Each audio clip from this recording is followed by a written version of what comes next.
સ્થાનિક સ્વરાજ્યની ચૂંટણીને લઈને એક્શનમાં ગુજરાત ભાજપ દેખાઈ રહ્યો છે। રાજકોટમાં ભાજપની સૌરાષ્ટ્ર ઝોનની મહત્વની બેઠક જગદીશ વિશ્વકર્માની રત્નાકરની અધ્યક્ષતામાં આ બેઠક યોજાશે। સૌરાષ્ટ્રના સાંસદો ધારાસભ્યો પણ હાજર રહેશે। શહેર જિલ્લા સંગઠનના હોદ્દેદારો પણ હાજર રહેશે। સ્થાનિક સ્વરાજ્યની ચૂંટણીને લઈને રણનીતિની ચર્ચા કરવામાં આવશે ત્યારે મહત્વપૂર્ણ બેઠકનું આયોજન કરવામાં આવશે। શહેર જિલ્લા સંગઠનના હોદ્દેદારો પણ આ બેઠકમાં હાજર રહેશે।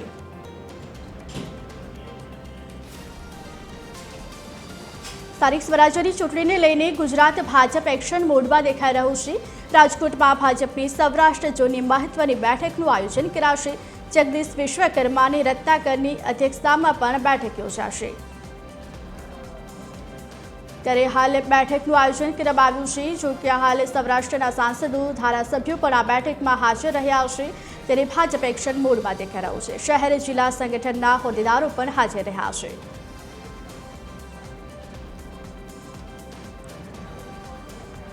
વધુ વિગત સાથે અમારા સંવાદદાતા રવિ મોટવાણી લાઈવ જોડાઈ ગયા છે।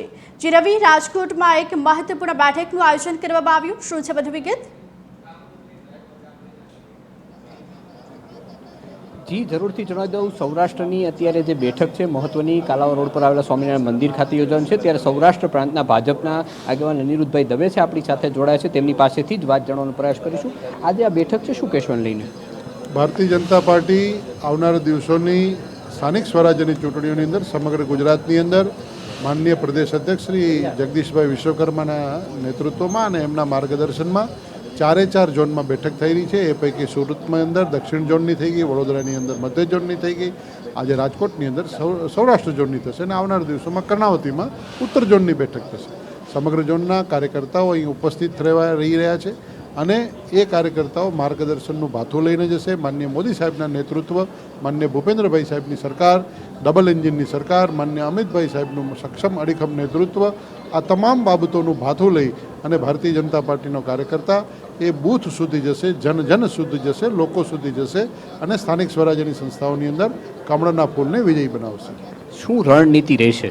આ રણનીતિ મેં જે તમને કહી એ રણનીતિ એ જ છે કે અમારું શીર્ષસ્થ નેતૃત્વ એ નીચેના બૂથ સુધીના કાર્યકર્તાઓ સુધી વિવિધ તબક્કાઓની અંદર પહોંચતું હોય છે અને એ શીર્ષસ્થ નેતૃત્વનું કામ, મોદી સાહેબનું કામ, આજે વૈશ્વિક જે મુશ્કેલીઓ જે ઊભી થઈ એ મુશ્કેલીઓની અંદર અરાજકતાવાદીઓએ કેટલીક અરાજકતાઓ ફેલાવી, અફવાઓ ફેલાવી, અંધાધૂંધી ફેલાવી, એ જ અરાજકતાવાદીઓ, એ જ ભાગલાવાદીઓ, એ જ અંધાધૂંધી ફેલાવનારાઓ, એ ભારતના વિરોધીઓ જ્યારે સ્થાનિક સ્વરાજ્યની સંસ્થાઓમાં આવશે ત્યારે લોકો એને ઓળખશે કે એણે કહ્યું કે ડીઝલ નહીં મળે, પેટ્રોલ નહીં મળે। સમગ્ર દુનિયામાં ડીઝલ પેટ્રોલના ભાવ વધતા હોય અને દેશના યશસ્વી તપસ્વી પ્રધાનમંત્રી મોદી સાહેબના નેતૃત્વમાં ડીઝલના ભાવ ઘટે, પેટ્રોલના ભાવ ઘટે અને લોકોને આશ્વસ્ત રહે, કોઈ જ લાઈનો નથી, ગેસ મળે છે, તેલ મળે છે, બધું જ મળે છે।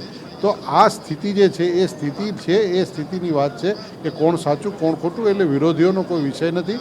વાત એટલું જ છે, જન સમર્થન ભારતીય જનતા પાર્ટીને લોકોના આશીર્વાદ મળતા રહે એ આવશ્યક છે। તો આ હતા ભાજપના સૌરાષ્ટ્રના આગેવાન, જેણે કહ્યું કે સતત આગેવાન મળતું અને સતત ભાજપ વિકાસના કામો કરતું રહે અને આગામી સ્થાનિક સ્વરાજ્યની ચૂંટણીમાં કઈ રણનીતિ છે તે મહત્વના મુદ્દાઓ પર પણ ચર્ચા કરવામાં આવશે। જી રવિ, સમગ્ર માહિતી આપવા બદલ આપનો આભાર। ત્યારે સ્થાનિક સ્વરાજ્યની ચૂંટણીને લઈને ભાજપ એક્શન મોડમાં છે। રાજકોટમાં ભાજપની સૌરાષ્ટ્ર ઝોનની બેઠક મળી છે।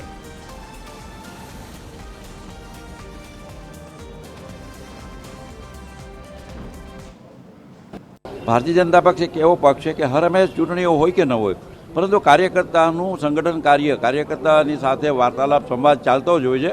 કારણ કે ભારતીય જનતા પક્ષની સરકાર છે 30 વર્ષથી, ત્યારે પ્રજા અને સરકાર વચ્ચે સેતુ બનવાનું કામ ભારતીય જનતા પક્ષનો અદનો કાર્યકર્તા, બૂથનો કાર્યકર્તા કરતો હોય છે। હું માનું છું કે જે રીતે અમે રાજકોટમાં કાર્ય કર્યું છે, કદાચ કોંગ્રેસને એક પણ બેઠક ન મળે એવું પણ બની શકે।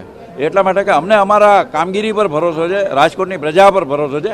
રાજકોટની પ્રજાએ અત્યાર સુધીમાં જે રીતે ભારતીય જનતા પક્ષના કાર્યકર્તાઓ પર, નેતૃત્વ પર ભરોસો રાખ્યો છે, આ તો અરવિંદભાઈ મણિયાર, ચીમનભાઈ શુક્લ, કેશુભાઈ પટેલની ભૂમિ છે, વિજયભાઈ રૂપાણી, વજુભાઈ વાળાની ભૂમિ છે। અમારા આ બધા સતત નેતૃત્વએ કરેલા કામોને કારણે અને ભારતીય જનતા પક્ષે જે યુવા નેતૃત્વને મોકો આપ્યો છે, અવસર આપ્યો છે, એને કારણે હું માનું છું કે રાજકોટમાં ભારતીય જનતા પક્ષનો ભવ્ય વિજય નિશ્ચિત છે। સૌરાષ્ટ્ર ઝોનની બેઠક આજે યોજાઈ રહી છે, ત્યારે શહેર ભાજપ અધ્યક્ષ આપણી સાથે જોડે, માધવભાઈ શું આજે શું કાર્યક્રમ છે? આજે સૌરાષ્ટ્ર ઝોનની પદાધિકારી બેઠક છે અને આ બેઠક અમારી જે ઝોન વાઇઝ બેઠકો થતી હોય એના ભાગરૂપે છે. અન્ય ઝોનોમાં બેઠકો ચાલુ થઈ ગઈ છે અને આજે સૌરાષ્ટ્ર વિભાગનો વારો છે. આજે 15 જિલ્લા અને મહાનગરોની આજે સૌરાષ્ટ્રની રાજકોટ મહાનગર ખાતે બેઠક યોજાશે. કયા કયા મુદ્દાઓની ચર્ચા કરવામાં આવશે? મુદ્દાઓની ચર્ચા અમારા શીર્ષસ્થ નેતૃત્વ કરશે અને એ બેઠક સમયે જ અમને અમારા જે સંગઠનની પ્રક્રિયા છે એ મુજબ અમને બેઠક સમયે એમનું માર્ગદર્શન આપશે અને ત્યારે અમને બધાને ખબર પડશે. ચૂંટણીઓની કઈ તારીખો આવી છે? ચૂંટણીઓની તારીખોનું હજી ચૂંટણી પંચ નક્કી કરશે, પણ અમે ભારતીય જનતા પાર્ટી એની માટે ગમે ત્યારે તૈયાર છીએ અને અમારો એક એક કાર્યકર્તા પરિશ્રમની પરાકાષ્ઠા સર્જવા માટે તૈયાર છે. તો આ હતા રાજકોટ શહેર ભાજપના અધ્યક્ષ જે કહી રહ્યા છે કે સૌરાષ્ટ્ર પ્રાંતની જે ચૂંટણી સૌરાષ્ટ્રમાં જે આગામી સમયમાં ચૂંટણી આવવાની છે તેને તૈયારીઓને લઈને આ બેઠક યોજવામાં આવી છે અને ગમે ત્યારે ચૂંટણી આવે તેના માટે ભાજપની ટીમ તૈયાર છે અને હંમેશા માટે તૈયાર રહેશે. કેમેરામેન રવિ ચાવડા સાથે રવિ મોટવાણી, TV 13 રાજકોટ.